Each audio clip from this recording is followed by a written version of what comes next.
Hello there, and thanks for joining me. I'm Corel Painter Master Aaron Rutten, and in this video, I'll show you how to install my custom workspaces and brushes. So first of all, you'll need a workspace file. You might be getting that either from my website here at aaronrutten.com, or you might have a workspace that comes with one of my courses that you downloaded on gumroad.com/aaronrutten. For example, if I scroll down here, there's a workspace file that I can download. The workspace is a PWS file format, but it also might come as a zip file. So let's go ahead and take a look at how to install the workspace after the workspace file has been downloaded. In this case, this is a zip file that contains a PWS workspace. So on Windows, I'm just going to double click on it. Same goes for Mac, you just double click on the file to unzip it. And if you see an option for extract here, you'll extract the zip file. Then go to extract all. We'll go ahead and extract it to the desktop so that I can find it. And now we have our extracted folder, which contains our PWS workspace and some installation instructions.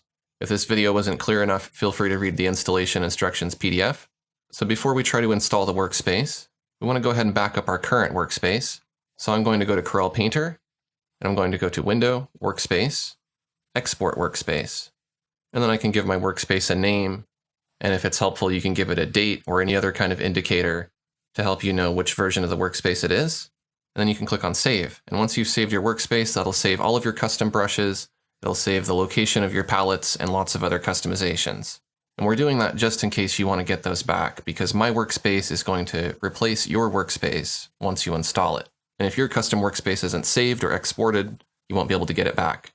So now that we've backed up any pre-existing workspaces, I'm going to go to Window, Workspace, Import Workspace.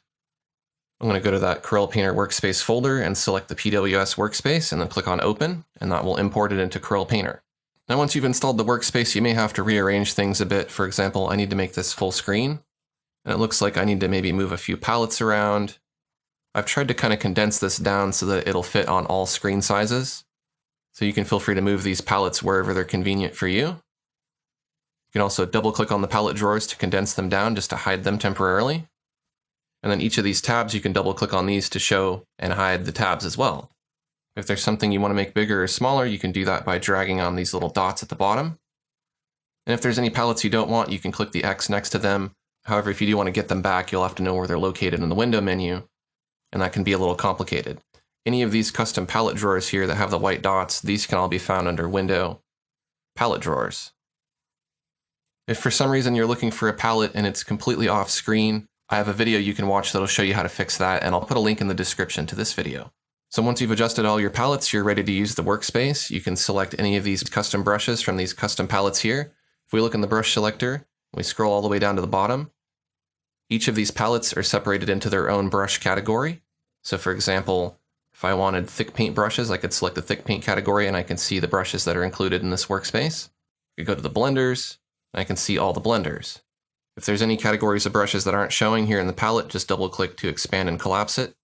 You may also have to move these three dots to make them taller. Now I update my custom workspace and brushes often. I do it every month at this point, and so I'm always adding new content. If you want to get access to that new content each month, you can become my patron on patreon.com/AaronRutten. You'll get access to this page here, which contains all of the individual brushes and different palettes and things. For example, if I wanted to download individual brushes, like these new brushes here, I could download just this individual brush and add it to my own custom workspace. If I wanted to download the entire palette, I could download the palette box. I'm going to go ahead and switch back to my default workspace, and let's take a look at how to install custom brushes and custom brush palettes. And this is entirely optional, by the way. So I have my default workspace here. None of my custom content is present in this workspace. Let's go ahead and add some in. I'm going to go to Brushes, Import, Brush, and I'll select one of my downloaded brush files. Let's say Oily Blender. I'll click on Open. It's going to ask me which category I want to place that into. If I want, I can create a new category. Maybe we'll call it AR Brushes. That's for Aaron Rutten Brushes. And we'll save it there. Now at any time, I can access those individual brushes. And I don't have to use the entire workspace. I can just use individual brushes. If you want all the nice custom icons and palettes that I'm using, you can install the box files as well.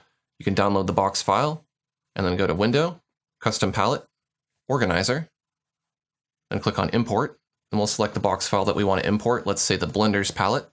Click on Open. And you can continue importing the other palettes as well. I'm going to click on Done, and you can see that that palette appears up here in the top left. You can take it and move it down. Drag the three dots from the center here very carefully. to make it taller so we can see all the brushes. Now I have that custom palette. I also have the custom brush category here in my brush selector with all those brushes. Best of all, those are added to your current brush library, so you don't have to put them in their own separate library. So there you go, those are the basics of installing my custom workspace and brushes. If you'd like more information about customizing the workspace and merging content with your own workspace, I'll put a link to that in the video description. Take a quick second to like this video if you found the information helpful, and if you're new to my channel, I'd love to have you subscribe. I have a lot more digital art videos like this. Thanks for watching, and I'll see you next time.